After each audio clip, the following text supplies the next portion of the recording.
तो सांवरिया dairy farm के YouTube channel में आप सभी का स्वागत है। आज आप थंबनेल देखकर समझ तो गए होंगे कि क्या समस्या हो रही है हमारे फार्म पर, लेकिन वो टॉपिक छोड़कर मैं आपको एक अवेयरनेस दिखाना चाहता हूँ कि प्लीज़ आप अफवाहों पर ध्यान मत दीजिए और खुद भी अफवाहों को बढ़ावा ना दें। लंपी स्किन महामारी जो चल रही है वो इतनी भयावह नहीं है जितनी दिखाई जा रही है।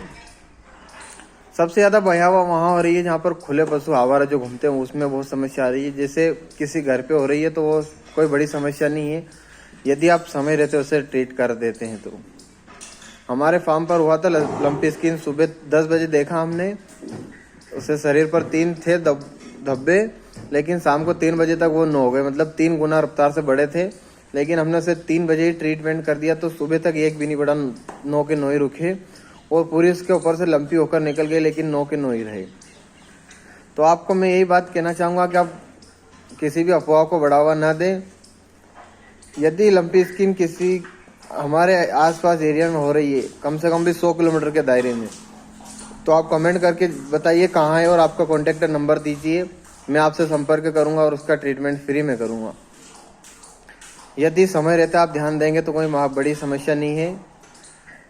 और फार्म पर ना मास्टाइटिस हुआ था गाय को, मास्टाइटिस भी बोल सकते हैं, उससे प्रेग्नेंट में हुआ था वो, लेकिन अब तो बहुत बड़ी समस्या बन गया है।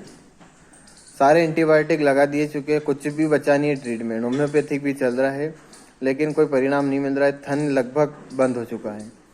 तो डेयरी फार्मिंग यदि आप करते हैं तो आपको दोनों पॉइंट लेकर चलना पड़ेगा, नेगेटिव और पॉजिटिव। आप हमेशा सिर्फ प्रॉफिट देखकर नहीं चल सकते, आपको उसमें कुछ नुकसान होते हैं वो भी ध्यान में रखना चाहिए। आप यदि सिर्फ प्रॉफिट देखकर डेयरी फार्मिंग कर रहे हैं तो आप कहीं ना कहीं पर गलत है।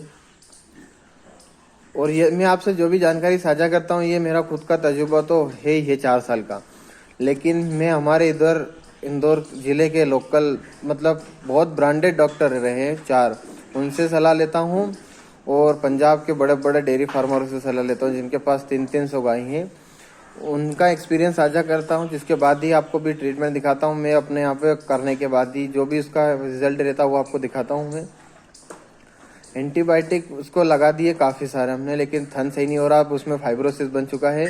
होम्योपैथिक का ट्रीटमेंट चल रहा, हो सकता सही हो भी जाए। अब धीरे धीरे फाइब्रोसिस टूटने लगा है उसका। उससे ना प्रेग्नेंट थी तब सब क्लिनिकल मास्टाइटिस हुआ था, दिखाई ना देने वाला एक थन पीछे वाले में। तो 3 दिन तक रहा वो, मतलब बच्चा दिया गाय ने तो उसका आर्डर बढ़ने की जगह कम दिखाई देने लगा।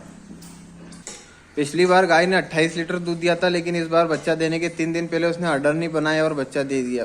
आगे आगे बना लिया था, पीछे वाले थन में मास्टाइटिस था, उसमें आर्डर टेढ़ा बनाया। तो हमने सोचा चलो कुछ हो सकता है, लेकिन तब काल्विंग किया तब उस थन का मुंह बंद हो था। दूध बच्चे को पिलाया, जिसके बाद थन को पूरा बंद हो चुका था, थन कुछ भी नहीं आ रहा था। तो उससे हल्का सा सिरिंज से छेद किया और दूध निकालना शुरू किया। तो ये हो सकता है कि उसमें या तो वो भी बोल सकते हो उसे टिटिनेस भी हो सकता है कि टिटिनेस बन गया है। उसका भी ट्रीटमेंट हमने दूध का सैंपल भी चेक करा लिया, लेकिन वो टिटिनेस का भी नहीं आ रहा उसमें। तो बता रहे कि मास्टाइटिस से सैंपल चेक कराया तो उसमें इंजेक्शन बताए तो वो भी लगा दिए हमने। कुछ मेडिसिन चल रही है, भगवान ने चाहा तो हो जाएगा सही, पूरा भरोसा है हमें। तो मैं यही कहना चाह रहा था, आज का ज़्यादा बात नहीं थी, लेकिन लंपी स्किन को देखते हुए एक बात बोलना था मुझे कि आप अफवाहों को बढ़ावा ना दें। कोई इतनी महामारी वाली बीमारी नहीं है। जहाँ आवारा खुले पशु घूम रहे हैं उनमें बहुत ज़्यादा समस्या है, क्योंकि सही से उनका सही से क्या ट्रीटमेंट ही नहीं हो पा रहा है। तो यदि आपको कहीं पे भी लंपी वाला पशु दिखे तो आप हमें कमेंट में बताइएगा, हम उसका ट्रीटमेंट करेंगे। और ट्रीटमेंट कुछ नहीं करना आपको, भी सिर्फ उसे ना आपके यहाँ भी होती है तो आप उसे हल्दी खिलाइए 20-20 ग्राम, लिवर टॉनिक दीजिए। पशु खाना बंद नहीं होना चाहिए किसी भी कंडीशन में। यदि खाता रहेगा तो उसे कुछ भी नहीं होगा। डेटॉल से नहला दीजिएगा पशुओं को, पूरे डेटॉल से, कुछ भी नहीं मिलाना पानी वानी उसमें। आयुर्मेक्टिन का इंजेक्शन लगा दीजिए। आप उसे बुखार न चढ़ने दीजिए, बुखार चढ़ेगा तो पशु खाना फिर छोड़ देगा। तो आप उसे बुखार भी मत चढ़ने दीजिए। आप बुखार के इंजेक्शन लगा दीजिए, गोली दीजिए आप उसे। इससे कोई बड़ी समस्या है नहीं उसमें। मास्टाइटिस में हमने उसे इंटासेप टेजो भी लगाया है, कोबेक्टान भी लगा दिया उससे। जो जो हायर एंटीबायोटिक है हमने उसे ट्यूब भी भरी, 300, 400 रुपये की एक ट्यूब भरी। करीब 4000 का खर्च, 5000 से भी ऊपर का खर्च हो चुका उसमें एक थन में।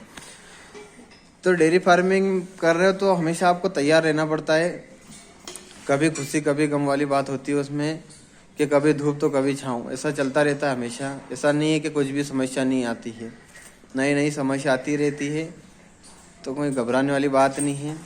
यदि आप भी ऐसी समस्या से जूझ रहे हैं तो सब्र रखिए, धीरे धीरे आपको एक्सपीरियंस हो जाएगा तो समस्या समाप्त होती जाएगी।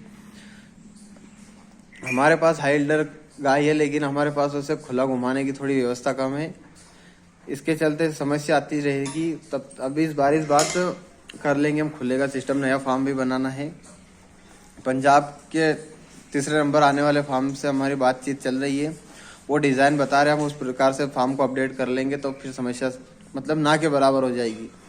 यदि आप खुला पशु रखते हैं तो समस्या खत्म ही हो जाती, नई नई समस्या नहीं आती, जो रेगुलर चलती वही रहती है, इससे कोई बड़ी बात नहीं है। तो सबसे ज़रूरी था हमें लंपी स्किन पर जानकारी देना। तो लंपी स्किन पर ज़्यादा घबराने वाली बात नहीं है। और मैं कह रहा था ना कंपनी वाला फीड, ये देखिए अभी 2-3 दिन पहले फीड चेंज हुआ और पशु को समस्या आने लग गई डाइजेशन में।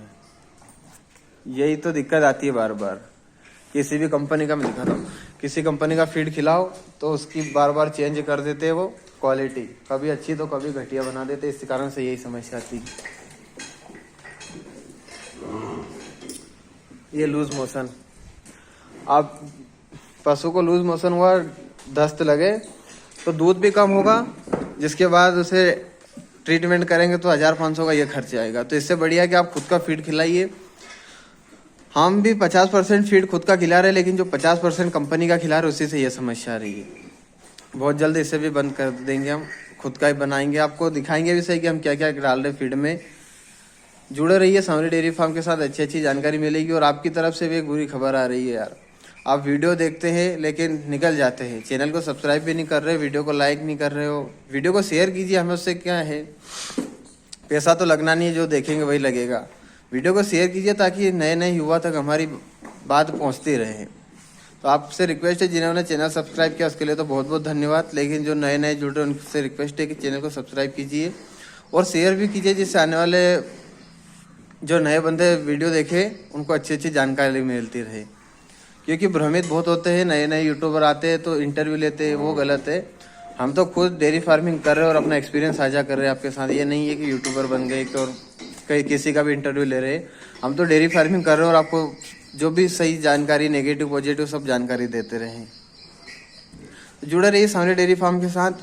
फार्म का अपडेट यही था, बाकी कोई विशेष है नहीं।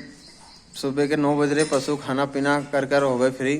देखो अब एक समस्या नहीं आ गई है, फीड चेंज हुआ ना, इस कारण से, क्योंकि 1 महीने का स्टॉक रहता है, कभी 1 महीने का तो कभी 15 दिन का। तो 15 दिन के बाद नया जो माल आता है तो उसमें 100% कुछ ना कुछ चेंज हुआ ही आता है। तो इस कारण से हमारा फीड का करेंगे सिस्टम, हम 50% तो कर दिया, 50% और करना है, बहुत जल्द वो भी कर देंगे। जुड़े रहिए सांवरी डेयरी फार्म के साथ। धन्यवाद।